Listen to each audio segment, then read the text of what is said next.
Hello मेरे प्यारे से विद्यार्थियों। तो कक्षा 10वीं के बच्चों को बहुत डर लग रहा है।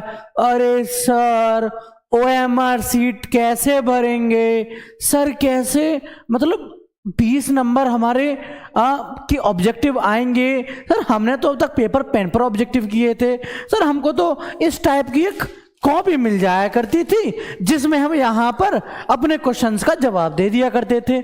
अब सर ये जो ओएमआर सीट है सर, ये कैसे सॉल्व करें सर? बहुत डर लग रहा है, इसलिए सर ने भी एक आपके लिए वीडियो बना दिया। एक गलती से 20 नंबर कटेंगे। डर के मारे फेस हो रहा है आपका ऐसा। डोंट फिकर, Sachin sir is here. Okay, डरने का नहीं है, हम साथ हैं तुम्हारे। 20 अंक आपके नहीं कटने देंगे। एक इस वीडियो को देख लो, 15 से 20 मिनट के बीच का ये वीडियो है, इतने में ही आपका सब कुछ हो जाएगा।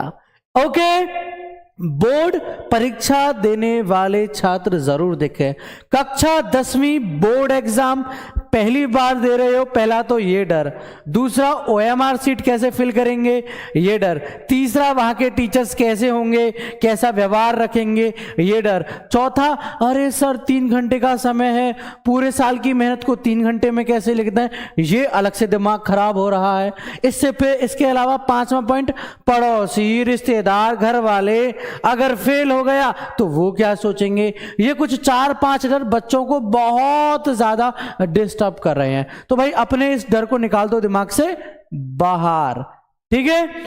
चलो मैं बताता हूं आपको ओएमआर सीट कैसे फिल करनी है क्लास 10th में।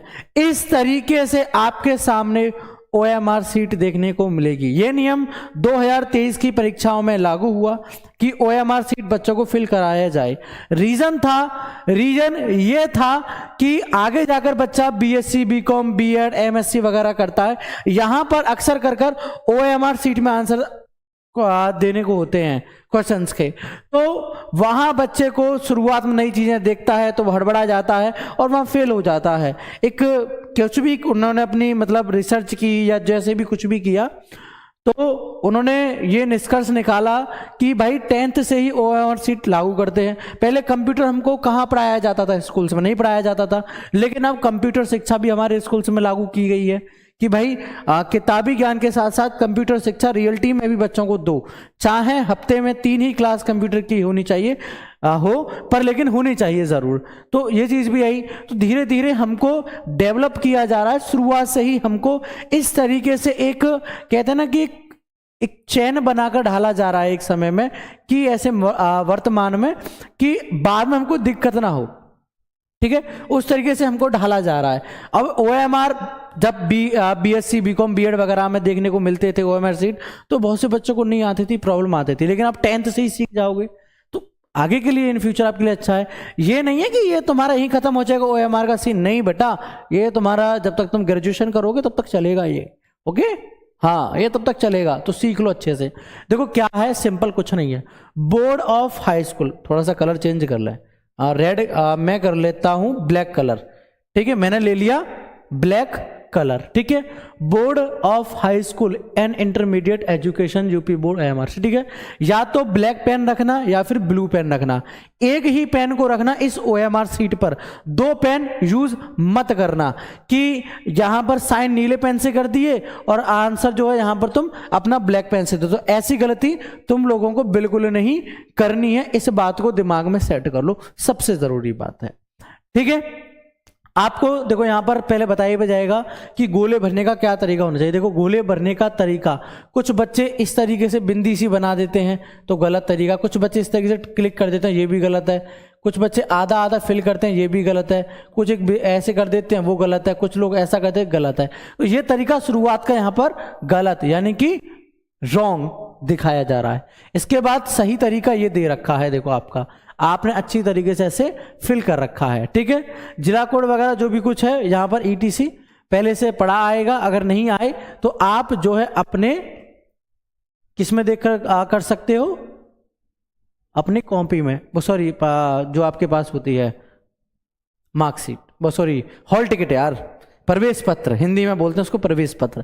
प्रवेश पत्र में देखकर आप कर सकते हो, और कॉपी में वैसे एंट्री करोगे तो वहीं से एंट्री कर देना, कोई दिक्कत नहीं है। ठीक है, विषय कोड ये और ये चीज ये। ठीक है, ब्लैक पेन का ही प्रयोग करना शुरुआत से ही। ठीक है, ये नहीं है कि अगर ब्लू पेन प्रयोग कर रहे हो तो ब्लू पेन का करना, अगर ब्लैक पेन का कर रहे हो तो ब्लैक पेन का करना, बदलना मत बाद में। ठीक है, ये तो रही बेसिक नॉलेज, एंट्री वगैरह करना ये चीज। अब आपको सिखाता हूं मैं काम की बात। इस पॉइंट को बड़े अच्छे से देखो, यहां पर भी बताया गया है। क्लास 10th का बाकायदा पेपर लेके आया हूं मैं, 3 घंटे 15 मिनट का समय है, क्लास 10th का पूरा पेपर आपके सामने। कक्षा 10 विषय हिंदी खंड आ, पूर्णांक 70 अंक, 30 नंबर आपके स्कूल की तरफ से है। यहां बाकायदा दे रखा है, देखो प्रारंभ के 15 मिनट परीक्षार्थी को प्रश्न पत्र पढ़ने के लिए। प्रश्न पत्र को 2 खंड आ तथा बा में विभाजित किया गया है।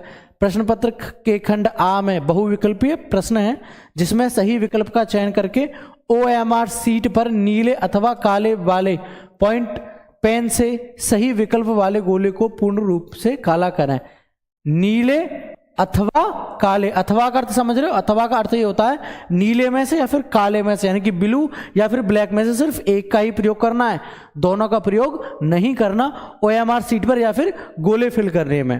ठीक है, खंड आ में बहुविकल्प प्रश्न हेतु प्रत्येक प्रश्न के लिए 1 अंक निर्धारित है, यानी कि 1 अंक 20 प्रश्न OMR में आएंगे आपको, तो आपको टोटल 20 अंक मिलेंगे।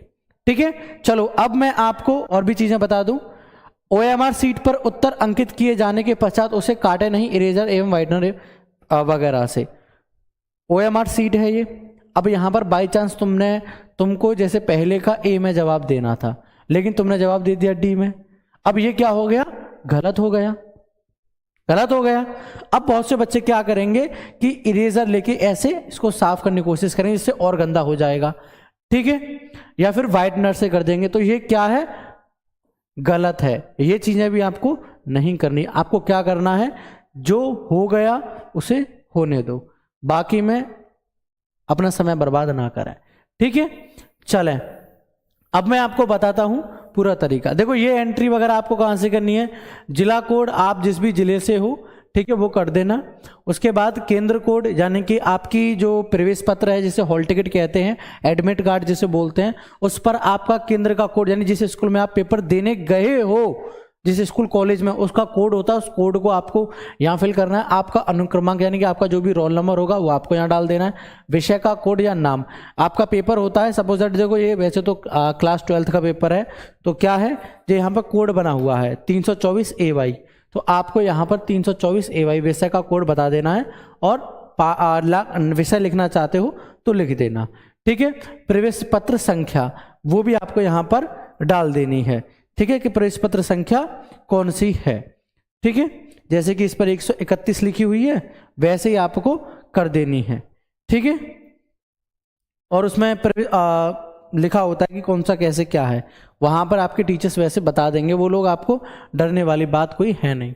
ठीक है, अब आपको मैं एंट्री बताता हूं, आपको किस तरीके से अच्छी तरीके से फिल करनी है सभी चीजें।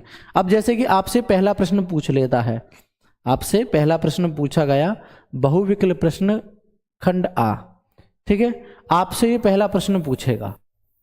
ठीक है, 1 मिनट इसको चेक कर लो। अब ये देखो मैंने आपके सामने एक आंसर शीट लाके रख दी।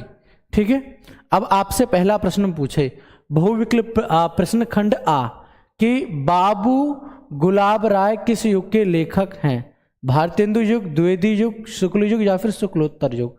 आपके सामने 4 ऑप्शन हैं। अगर आपको सही आंसर पता है कि भाई मेरा सही आंसर ये है, तो आप उसको फिल करोगे कैसे? बाबू गुलाब राय किस युग के लेखक हैं? अब जैसे मुझे पता है कि बाबू गुलाब राय जो है द्विवेदी युग के लेखक हैं। किस युग के लेखक हैं? द्विवेदी युग। तो मेरा आंसर कौन सा है? बी सही है। मैं क्या करूंगा, मैं झट से OMR सीट पर जाऊंगा और मैं देखूंगा पहला मेरा सवाल कौन सा है। पहला ये रहा, देखो 1 2 3 4 5 6 7 8 9 10 11 12 13 14 15 16 17 18 19 20, इस तरीके से 2 भागों में 10-10 क्वेश्चंस में ये बांट दिए गए हैं। अब पहले का मेरा क्या था? बी सही था। तो मैं क्या करूंगा, मैं यहां पर बी में जो है अपना गोला फिल कर दूंगा। मैं इसको अच्छी तरह से, यहाँ तो नहीं आ रहा ये प्रॉपर पेन से, ठीक है, मैं इसको यहाँ पर अच्छी तरीके से फिल कर दूंगा, लाइक इस तरीके से ऐसे ये भरा हुआ है। ठीक है, इस तरीके से मैं इसे फिल कर दूंगा। तो यहाँ मेरा एक नंबर सेट होता है, ठीक है, यहाँ पर मेरा एक नंबर जो है सेट होता है, क्योंकि मेरा पहले का बी था और मैंने यहाँ पर बी में जवाब दे दिया। अब मुझसे दूसरा प्रश्न क्या पूछा, अब मुझसे दूसरा प्रश्न पूछा है चिंतामणि किस विद्या की रचना है, निबंध, कविता, नाटक या फिर कहानी। अब मुझे अच्छी तरीके से पता है कि चिंतामणि जो है मेरी निबंध की रचना है, यानी कि ए, यानी कि पहले में मैं आंसर दूंगा अपना, तो मेरा दूसरे का क्या होना चाहिए, अरे यार मैं भी कहाँ आ रहा हूँ, हाँ, अब मेरा दूसरे का ए था यानी कि पहला, तो मैं दूसरे का ए में जवाब दे दूंगा। बड़े आसानी से करना, कोई दिक्कत नहीं है भाई, कोई प्रॉब्लम नहीं आएगी, इस बात की फिक्र मत करो, ठीक है, हम लोग आपके साथ हैं, हम लोग आपके साथ हैं, इस बात की आप बिल्कुल फिक्र मत करो, ठीक है। बाकी भाई थोड़ा बहुत तो मेहनत आपको करना पड़ेगा, उसके बिना कुछ नहीं है, ठीक है। दूसरा हो गया। अब आपसे तीसरा प्रश्न पूछता है कि गबन किसकी रचना है। तीसरा प्रश्न क्या है आपसे कि गबन किसकी रचना है।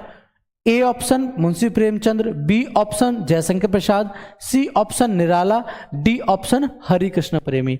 अब गबन किसकी रचना है मुझे पता है कि भाई मुंशी प्रेमचंद्र की है, तो यानी मेरे तीसरे का भी आंसर किस में है, ए में है। तो तीसरा का ये रहा, तीसरे का ए, तो मैं यहां पर भी तीसरे का ए में जवाब दे दूंगा, ठीक है। अब मुझसे वो चौथा प्रश्न पूछता है, चौथा प्रश्न क्या है कि शुक्ल युग की समय अवधि क्या है, शुक्ल युग का जो समय काल है वो क्या है बताओ। तो अब मुझे पता है कि भाई शुक्ल युग का फलाना फलाना समय है, यहां दे रखा है 1936 से 1938, 1919 से 1938 तक, या फिर 1900 से 1918 तक, या फिर उपरोक्त में से कोई नहीं। अब मुझे पता है कि भाई शुक्ल युग की समय अवधि ए है, बी है, सी है, या मेरा जो भी आंसर है मैं उसमें कर दूंगा, ठीक है। अब मुझे पता है भाई शुक्ल युग की जो समय अवधि है वो मेरी 1919 से लेके 1938 तक, यानी मेरा बी वाला आंसर सही है। तो मैं क्या करूंगा, मैं झट से जाऊंगा और चौथे प्रश्न में बी वाले गोले को मार्क कर दूंगा, ठीक है। अब मुझसे पूछा गया अगला सवाल कि नीड़ का निर्माण फिर किस विद्या की रचना है, जीवनी, आत्मकथा, साक्षात भेंट वार्ता या फिर रेखा चित्र। तो अब पता है मुझे भाई नीड़ का निर्माण जो है एक आत्मकथा है, क्या है, एक आत्मकथा है, यानी कि इसमें भी मेरा ऑप्शन क्या है, बी ही सही है। तो मैं झट से जाऊंगा 5वें क्वेश्चन पर और यहां बी में अपना गोला फिल कर दूंगा, ठीक है, यहां बी में मैं अपना झट से गोला फिल कर दूंगा, मैं बिल्कुल भी देर नहीं करूंगा। अब मैं यहां पर जाऊंगा 6वें प्रश्न की तरफ। प्रिय प्रवास किस युग की रचना है। मैं 6वां प्रश्न क्या है, प्रिय प्रवास किस युग की रचना है। अब यहाँ ऑप्शन दे रखे हैं मुझको, द्विवेदी युग, भारतेंदु युग, प्रगतिवादी युग या फिर छायावादी युग, ठीक है। अब मुझे पता है जी भाई जो प्रिय प्रवास है वो द्विवेदी युग की रचना है, ठीक है।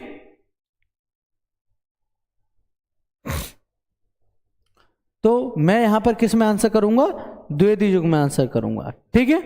किस में करूंगा मैं यहां पे आंसर, द्विवेदी युग में। तो मेरा द्विवेदी युग क्या है, ए, द्विवेदी युग मेरा आंसर ए है ना, तो मैं यहां पर द्विवेदी युग में आंसर कर दूंगा कि भाई इसमें भी मेरा 6 का भी बी ही आंसर सही है, ठीक है। अब मैं जाऊंगा 7वें प्रश्न पर। मधुशाला किसकी रचना है, रामधारी सिंह दिनकर की, हरियोध की, हरिवंश राय बच्चन की या फिर सुमित्रा नंदन पंत की। बताओ भाई मधुशाला किसकी रचना है, कितने बच्चों को पता है कि मधुशाला किसकी रचना है, ठीक है, बताओ चलो, पता है या कुछ नहीं। भाई अच्छे से समझ लेना, प्रॉपर समझा रहा हूं कैसे OMR सीट पर अपना आपको कोड लिखना है, कैसे आपको पेपर कोड लिखना है और किस तरीके से आपको अपना अनुक्रमांक यानी कि रोल नंबर लिखना है, ठीक है। सभी चीजें मैं आपको प्रॉपरली यहां पर बता रहा हूं, अच्छे से समझ लेना, ठीक है। अब मधुशाला किसकी रचना है, अब मुझे पता है कि भाई मधुशाला जो है हरिवंश राय बच्चन की रचना है। तो मैं क्या करूंगा, मैं यहां पर जाऊंगा और झट से 7वें का जवाब सी में दे दूंगा, यानी कि हरिवंश राय बच्चन में, ठीक है। 7वां प्रश्न चल रहा है। अब मेरा 8वां प्रश्न है कि भारत भारती किसकी रचना है? सियाराम शरण गुप्त की, मैथिली शरण गुप्त की, जयशंकर प्रसाद की, या फिर महादेवी वर्मा की? ठीक है, बताओ किसकी रचना है भाई? भारत भारती किसकी रचना है? अब मुझे पता है कि भाई भारत भारती जो है मेरी मैथिली शरण गुप्त की रचना है, यानी कि मेरा ऑप्शन बी सही है। मेरा ऑप्शन बी यहां पर सही है। तो मैं 8 में का झट से जवाब बी में दे दूंगा। मैं 8 में का जवाब यहां पर झट से बी में दे दूंगा। तो इस तरीके से आपको सभी प्रश्नों के एक एक कर कर बड़े प्यार से बड़े आराम से जवाब देने हैं। ठीक है, जैसे कि अब 9 में अब ये तो मैंने 8 तक अब समझा दिए ना प्रॉपरली, पेपर में से बाकायदा आपको आंसर देख देख कर समझा दिए कि भाई इस तरीके से आपको एंट्री करनी है, इस तरीके से करना था। भाई पहले का बी था, दूसरे का ए था, तीसरे का बी था, चौथे का बी था, 5वें का बी था, 6वें का बी था, 7वें का सी था, 8वें का बी था।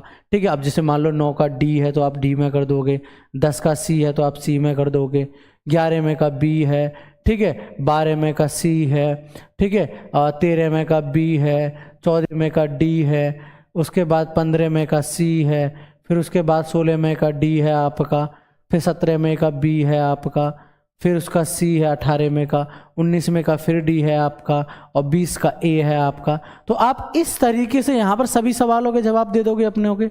20 प्रश्नों के जवाब दे दिए, आपके 20 अंक यहाँ पर तैयार होते, पर अच्छी तरीके से फिल कर लेना। मैं अच्छी तरीके से फिल नहीं कर पा रहा क्योंकि मेरा इधर का पेन का साइज जो है मोटा है और इधर का मेरे को पेन बेकार है। ठीक है, वरना मैं प्रॉपरली इसी तरीके से एंट्री करा देगा। आपको जो इसी तरीके से OMR सीट में अच्छी तरीके से भर देना है, बिल्कुल भी गड़बड़ी नहीं करनी है। ठीक है, तो आपको यहाँ पर टोटल 20 अंक इस तरीके से मिल जाएंगे। अब यहाँ पर क्या दिख रहा है? परीक्षार्थी के हस्ताक्षर। अब मेरा नाम सचिन है तो मैं क्या करूंगा, मैं यहाँ पर अपने हस्ताक्षर कर दूंगा। आपको अपनी पूरी एंट्री कर चलनी है। सचिन कुमार ये हो गया। ये कक्ष निरीक्षक के लिए है, जो आपकी कक्षा में टीचर आए होंगे वो यहाँ साइन करेंगे, उन पर ध्यान से साइन करा लेना वरना नंबर नहीं मिलते। केंद्र व्यवस्थापक की मोहर, ये स्कूल की मोहर लगेगी वहां पर जहां पर आपने पेपर दिए तो वो लोग खुद कर लेंगे, आपका काम नहीं है। प्रश्न पत्र मार्का सीरीज, ठीक है, इस तरीके से आपको पेपर मिलेगा। अब इस पेपर में देखो, इसका जो प्रश्न पत्र मार्का सीरीज है उसके में 2 अक्षर हैं, ए और वाई। अब मैं यहां देखता हूं ए मेरा क्या है, ए मेरा ये है। ठीक है, तो मैं ए में करूंगा। इसमें देखूं, इसमें दे रखा नहीं, एक सेकेंड, इसमें प्रश्न पत्र संख्या दे रखी है नहीं, इसमें मार्क का नंबर नहीं दे रखा है। चलो कोई दिक्कत नहीं, ठीक है, मैं बता रहा हूँ, इस तरीके से कर लेना। अब जैसे कि इस तरीके से पेपर आएगा तो ए आपको आया तो आपने ए में क्लिक कर दिया, पहले में ये है, तो यानी कि आप इस तरीके से, सेकेंड, इस तरीके से आप यहाँ पर ए बना देना। ठीक है, ए लिख भी देना यहाँ पर, इसी तरीके से छोटा लिखना, मेरा तो बाहर गया गोले से। अब इसके बाद मेरा वाई है तो मैं यहाँ पर वाई लिखकर ऐसे कर दूंगा, इस तरीके से मैं यहाँ वाई बना दूंगा। अब मैं इसमें देखूंगा पूरे में वाई कहाँ है, वो ये रही वाई, तो मैं यहाँ वाई को भी गोला फिल कर दूंगा इस तरीके से। तो मेरा ये हो गया। बहुत सिंपल होता है, कुछ हार्ड नहीं होता, 5 मिनट का काम होता है इसमें। ठीक है, कुछ हार्ड नहीं होता, 5 मिनट का काम होता है। ये जो है अलग से है, जो उन बच्चों के लिए है जो चित्रकला संगीत वादन हेतु पत्रिका संभाग को परीक्षार्थी द्वारा हल किया गया है, उसके सम्मुख गोली के भरा जाए, अन्य विषय हेतु यहाँ कुछ भी अंकित ना करें। मतलब जो कि आर्ट साइड से आते हैं या वैसे होते हैं जो लड़कियां होते हैं उनके लिए है, मतलब। ठीक है, इधर भी आपका कोई वर्क नहीं होता, इधर जो है स्कूल वाले अपना देख लेंगे, आपका कोई वर्क है नहीं वैसे। ठीक है, तो ये आपका हाई स्कूल का इस तरीके से OMR सीट फिल हो गया बड़ी अच्छी तरीके से। ठीक है, आपको यहां तक कोई दिक्कत नहीं आनी चाहिए मेरे अकॉर्डिंग। बाकी भैया क्या कर सकते हैं, ठीक है, बाकी क्या ही कर सकते हैं। तो ये इस तरीके से टोटल आपको OMR सीट में अच्छी तरीके से एंट्री करनी है। शुरुआत से सभी चीज़ें बड़े अच्छे से समझा दी मैंने। आई थिंक अब आपको इसमें कोई डाउट या क्वेश्चन ना रहा हो तो वो बढ़िया है, और रह गया है तो भैया मैं अब उसमें कुछ नहीं कर सकता। बहुत ही प्यार से बड़े आराम से सभी चीज़ों को बहुत डीपली बहुत अच्छे से समझा दिया किस तरीके से आपको एंट्री आखिरकार करनी है। ठीक है, किन बातों का आपको विशेष रूप से ध्यान रखना है वो सभी बातें बता दी। इसके बाद भी अगर आप ना कर पाओ तो भैया फिर तो बहुत मुश्किल हो जाएगी। ठीक है, तो इस OMR वाली वीडियो में इतना ही। क्लास 10th के यानी 10वीं के विद्यार्थियों के लिए वीडियो बहुत बहुत बहुत ज़्यादा इम्पोर्टेंट है, यानी कि महत्वपूर्ण है। इसमें बहुत ही डीपली हर एक पॉइंट को समझाया मैंने। ठीक है, किस तरीके से आपको सभी क्वेश्चंस के यहाँ पर आंसर करने हैं। ठीक है, तो फिलहाल इस वीडियो में इतना ही। टाटा, बाय बाय, जय हिंद, जय भारत।